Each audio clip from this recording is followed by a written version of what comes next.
남녀 사이의 성은요, 정말 중요합니다. 진짜로 중요해요. 성관계를 짐승이야? 왜 이렇게 중요하게 생겨? 저는 그런 게 중요하지 않았어요 라고 얘기하시는 분들이 있는데, 그게 중요하지 않다면 내 남편이, 내 아내가 다른 사람하고 관계를 하는 게 크게 관계가 없으셔야죠. 중요한 이슈가 아니라면서요. 성격 차이, 성적 차이에 대해서 이야기를 하면서 어떤 말씀을 해드리고 싶은 거냐면, 사고하는 바, 내가 사고하는 바가 과연 저 사람에게 적용할 때 그것이 옳은 건지, 내 기준에서만 옳은 것은 아닌지 항상 고민해 보셔야 된다는 거죠. 장인 사업권으로 10년간 중국에 도피했다 해결로 들어오셨는데, 장녀로서 가진 의무감일지, 장녀로서 의무감이 있을 수 있죠. 근데 진짜 가족은 지금 남편과 내 아이잖아요.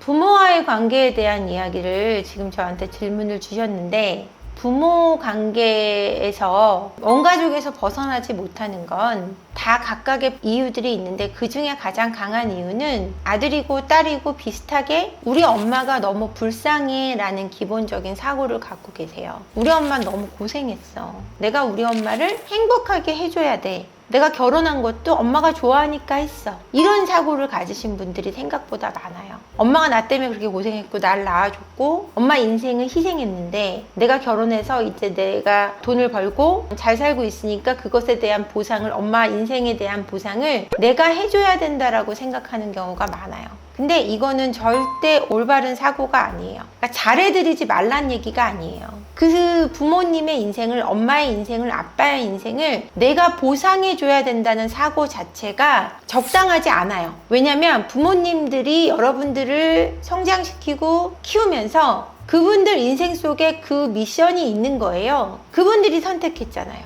아기를 낳기로. 그러면은 그 아이를 행복하게 만드는 것은 그분들의 의무고 책임이기도 하고 그들의 행복이기도 하다는 걸 여러분들이 아셔야 돼요. 아이들은 7세까지 부모한테 할 수 있는 효도를 다 했다라는 얘기가 있어요. 왜냐면은 7살 때까지 너무너무 예쁜 행동을 많이 하기 때문에, 그때 아이를 보면서 행복을 느낀 것이 그 아이들이 평생 줄 효도는 다 했다는 얘기예요. 그러니까 충분히 아이를 키우면서 엄마, 아빠, 여러분들의 부모님은 받을 것을 받은 거예요. 그 행복감을. 그래서 그 행복감으로 여러분들을 사랑하면서 키우시는 거고, 당연히 키워야 되는 거예요. 근데 그것이 내가 이분들이 나 때문에 희생했다, 이런 사고로는 결코 내 삶을 행복하게 살 수 없다라는 거죠. 그러니까 그런 사고를 갖고 계시지 말고, 내가 행복하게 사는 것, 엄마가 나를 키우면서 행복했을 거야. 그러니까 나의 존재가, 나의 가치가 존재하는 것만으로 빛났다는 사실을 우리 부모님에게 내가 지금 건강히 있다는 것만으로 내가 얼마나 많은 것을 해드리고 있고, 또 열심히 살아서 함께 더 행복할 수 있지만 내 삶이 중심이 되는 자주적이고 독립적인 삶을 살아가시는 게 가장 좋은 관계고, 지금 내 가족인 내 남편 또는 내 아내, 내 아이에게 충실한 것이 훨씬 좋다라는 거죠.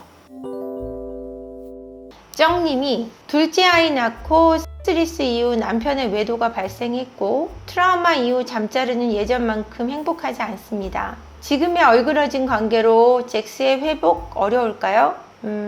아니요. 쇼크 트라우마가 치료가 되고, 관계 리스 이전에 어떤 관계에 문제가 있었는지, 근본적으로 어떤 외도를 떠나서 사람 관계에 어떤 문제가 없을 수는 없거든요. 그러다 보니까 치유하고 회복될 수 있는 방법을 찾으셔야 되겠죠. 부부 상담도 받고 병원 치료도 받고 정서적으로 조금 더 화합될 수 있는 단계를 밟으셔야 될 것 같아요.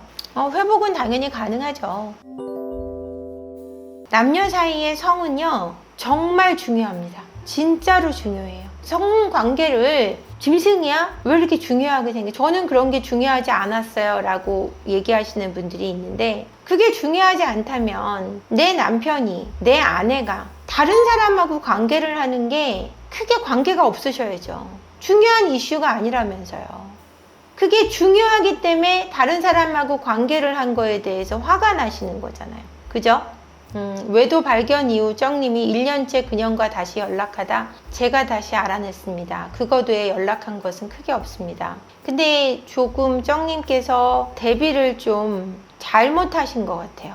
대응을 조금 더 강하게 대응해야 그 관계가 끝날 수 있거든요. 강하게 하지 말아야 되는 때도 있고 강하게 해야 되는 때도 있어요. 남편의 성격에 따라서 그 상황과 그 상대방의 어떤 조건에 따라서 조금 대응책이 달라야 하거든요. 대응을 어정쩡하게 하시면 바람의 문제는 한 번 만나로 끝나지 않는다는 얘기 속설이 그게 진실이 돼버리는 거예요. 그쵸? 그러니까 한 번만 봐줄게가 정말 한 번만 봐주는 게 아니라 10번 봐주게 되고 2번 봐주게 되고 3번 봐주게 되고 그러다가 온통 정신 상태가 망가져 버리는 거예요. 대충 그렇게 마무리돼서는 안 돼요. 어떤 경우 한 10% 정도는 이런 경우가 있어요. 10에서 20% 정도는 저하고 부부관계도 잘 했는데 충분히 좋았는데 왜 다른 여자랑 잤는지 모르겠어요. 이렇게 얘기하시는 분들이 있는데 충분히 좋다고 느끼는 게 나는 그렇게 느꼈을지 모르지만 상대방은 아내한테 할 수 있는 관계적인 어떤 특수한 상황들, 특수한 요구들을 아내한테 못하는 사람이 있고 내 남편이, 내 아내가 내가 생각하는 성적 취향보다 훨씬 특이했다는 걸 외도 후에 알게 되는 경우도 굉장히 많아요.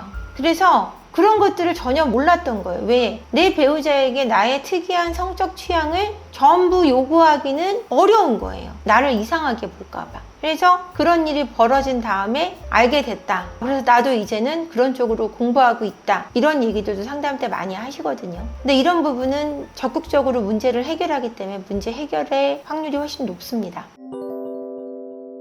형성님이 하하 저는 와이프가 맨날 피곤하다고 하네요. 피곤하다고 얘기하고 거절당해도 남성분들의 자존감이 되게 떨어져요. 자존심이 상한다고 하죠. 나랑 하는 게 정말 좋다면 나를 거절하지 않을 텐데 이런 생각이 들면 진짜 피곤해서 거절하는 것에도 불구하고 굉장히 섭섭해지거든요. 근데 그것을 의무로서 요구하면 굉장히 나쁜 남자가 되거나 아니면 밝히는 여자가 되거나 이런 거에서 부끄러움을 느끼시기 때문에 그걸 요구하기를 힘들어하고 거절하는 것이 더 편안하고 거절하는 것을 거절하는 거에 대해서 두려워하시는데 내가 요구할 수 있는 권리예요. 부부관계 안 하면서 계속해서 1년, 2년, 3년 살아가는 건 그건 파트너지. 부부라고 할 수 없어요.